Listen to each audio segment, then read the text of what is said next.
Hi everybody, and welcome back to our data structures and algorithms series. In this video, we're going to be learning about binary trees. Now, before we jump in and start learning about binary trees, we need to understand what is a tree as a data structure, not the trees that you see in this background. Those, although inspired the name tree, are completely different things. So first, what is a tree? To get textbook, a tree consists of two components. It has a node and arcs, or sometimes they're called edges. These trees are drawn with the root at the top, and then it grows down. So the leaves of our tree, which are called terminal nodes, are at the bottom of the tree. And I'm talking this out, but we're going to actually see a visualization of this after I give you the definition of a tree. The definition of a tree can actually be defined recursively. So you've probably learned about recursion, where a function calls itself and goes repeating through until it reaches a terminal end of the function. So a tree follows that definition recursively. A tree with no nodes or arcs is an empty structure. It's an empty tree. So a tree that is null.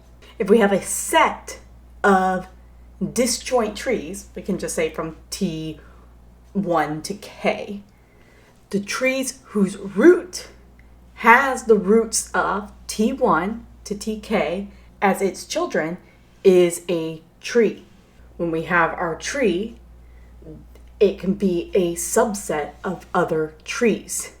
So only structures generated by this rule above, which are these two rules, are trees. So it's a little confusing, but let's draw it out. Initially, the first bullet point that we talked about, that a tree with no nodes or edges is an empty tree. So right now, even though this is an empty screen, this is an empty tree. It is null. So we could have a tree that has one node. This single node, that is one item in the tree, and that is a tree. This also, coincidentally, is also the root of the tree. And every node must be accessible from the root of this tree. And when we mention our arcs or edges, that is creating the path that creates our tree. So if we wanted to, this is the root of our tree, and then our root of our tree can have two children. And now this is the root, and these are the leaves of our tree, or also known as terminal nodes, because these nodes do not have any other children. Now, a tree doesn't need to have multiple children. It could be one. So if we created a tree here, which just is the root, we could have one child, and then that node could have a child. This is a valid tree. But if you look at this tree, this also looks like a list. A tree can become even more complex than this. So we could have multiple children instead of just two. We could even have 3 children. And those children could have multiple children. And then maybe some of those children have children. These are all valid types of trees. Again, as we mentioned before, the nodes that have no children are called terminal nodes. They're the leaves of our tree. If you imagine a tree that you know in the real world, if you turn this upside down, it starts branching out and becomes a tree. And that's why these are called trees. These edges or arcs are the paths that connect our trees. There's another concept that we keep track of in our trees, and that is called the node's level. The node's level is the length of its path plus 1. So at the root, because there is no path leading to that node, it is 0 plus 1. So this would be level 1. Now here, there is one path to the node. So this is level 2. Same idea, if you look at this is 1. This node would be 2, 3, 4. So remember, it is the number of paths plus 1. Now, finally, to go back to the definition of the tree that we talked about with it being recursive. You can look here, and our root is the start of a tree, and this subset right here is also its own tree. Same as this subset here is its own tree. And that is what we're saying when a tree can be defined recursively. So as you can see here, the number of children of a given node can be arbitrary, right?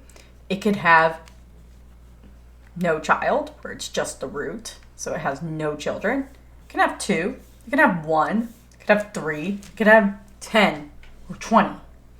It doesn't matter, the number is arbitrary. So why do we use trees? The use of a tree can help improve the process of searching for elements. If you think about it, when we have a list, when we search for an element in our list, we have to examine every single node until we find the element that we're looking for. So potentially, it could take O(n) time. A tree, on the other hand, if the elements in the tree are organized in a predetermined fashion, the number of elements that must be looked at can be substantially reduced. So let's look at and see how that would work. So for example, let's imagine that we have a list. So we have the following list. If we wanted to search for 30, we would have to iterate through this entire list. But if we could put it in a tree and apply some form of consistent ordering to the nodes, we could have a considerable amount of saving in searching that could be achieved. So for example, let's say we made 20 the root of our tree, and items that were less than 20, so let's say 10 was here, is less than 20, went to the left of a tree, and items greater than 20, like let's say 29, went to the right. So item, we could put 25 here, 30 would go here, we could make 5 and then 3.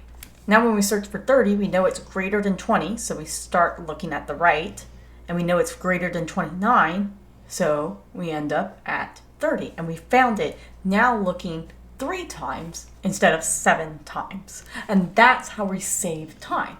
Now, I've just introduced to you a binary tree. So let's learn about the properties of a binary tree. A binary tree is a tree where each node has only 2 children. And that's designated as the left child and the right child. In a binary tree, those children can be empty. An important attribute of a binary tree is the number of leaves, the fact that there is only 2. And this is useful when we're assessing the efficiency of algorithms like the search that I showed earlier. So when we're talking about binary trees, this where there's only the root of a tree, this tree, this, and this are all valid binary trees. Basically, each node can only have 2 children at most, but it doesn't have to have 2 children. This one has no children. This one has 1 child on the left, and this one has 1 child on the right.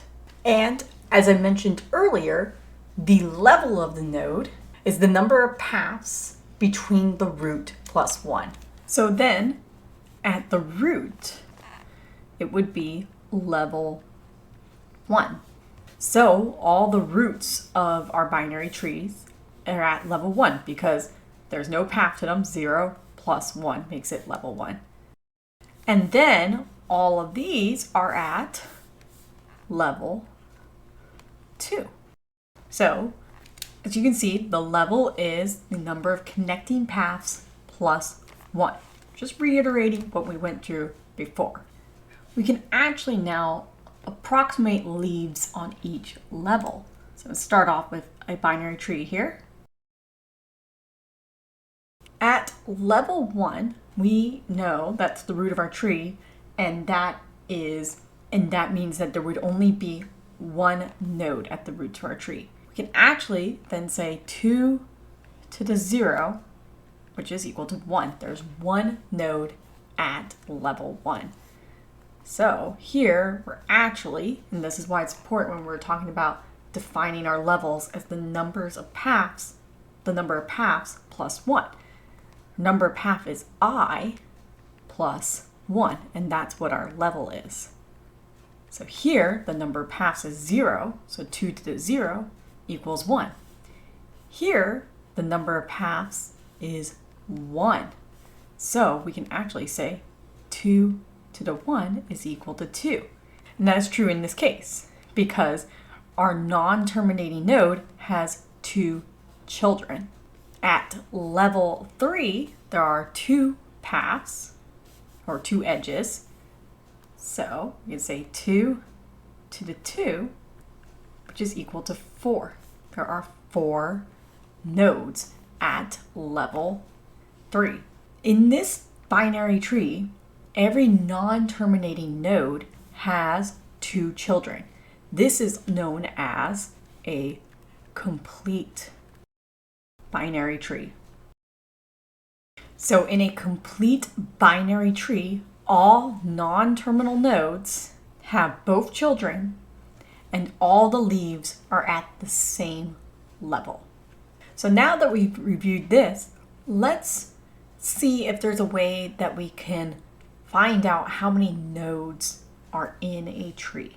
So because leaves can be interspersed throughout a tree and they can appear at each level, no generally applicable formula can be given to calculate the number of nodes because it can vary from tree to tree, but we can approximate it.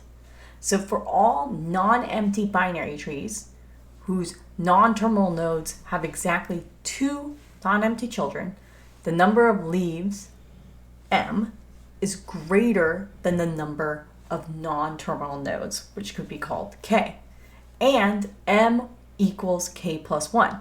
And this holds true even for a tree that consists of only the root, because in that case, there would be 0 non-terminal nodes and there would be 1 leaf. So m equals 0 plus 1.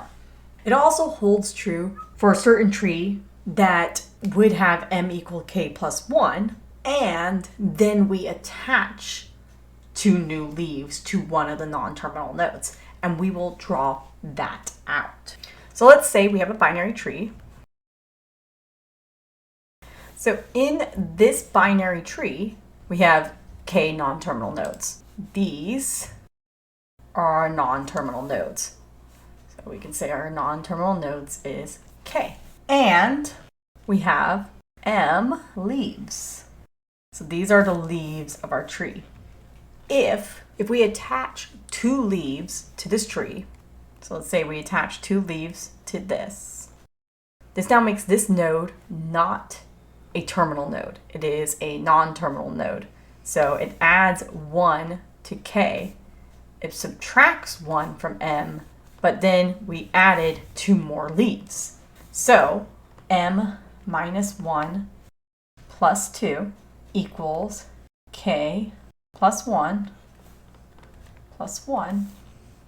And that can be simplified to m equaling k plus 1. We've talked about trees and we've talked about binary tree. Now let's apply what we were talking about in the beginning to be able to search for items more efficiently by using a binary tree. And that is called a binary search tree. In a binary search tree, values in the left subtree of a node are less than values stored in that node, in the parent of that node, and values stored in the right subtree of that node are greater than the value stored in that node. And in a binary search tree, values stored are unique. We do not have duplicate values in a binary search tree. Now, for a binary search tree, the expressions less than and greater than depend on the type of values stored. So what does that mean? Well, we could have something like the alphabet. Let's say that the root of our tree is L. What would be less than L may be A, because that is the beginning of our alphabet, and M comes after L. So this is an example of a binary search tree. We could also have pretty simply numbers, right? We could start with 50, and 30 is less than 50. 60 is greater than 50. Now, if we wanted to add 55 to this tree, it's greater than 50, but it's less than 60. So 55 would go here. If we wanted to add 40, 40 is less than 50, but greater than 30, so we're going to add 40 here. Now, if we're adding 25, 25 is less than 50, it's less than 30, so it goes to the left, and 25 goes here. So this is another example of a binary search tree. So now you have learned about trees, and you've also learned about binary trees and then binary search trees. In our next video, we are going to learn how to implement binary trees and search for an element in that binary tree. So if you liked what you saw, please make sure to subscribe to my channel so that you can get notified of more videos in this data structure and algorithm series, and maybe anything else that you would like to learn. Until then, happy learning!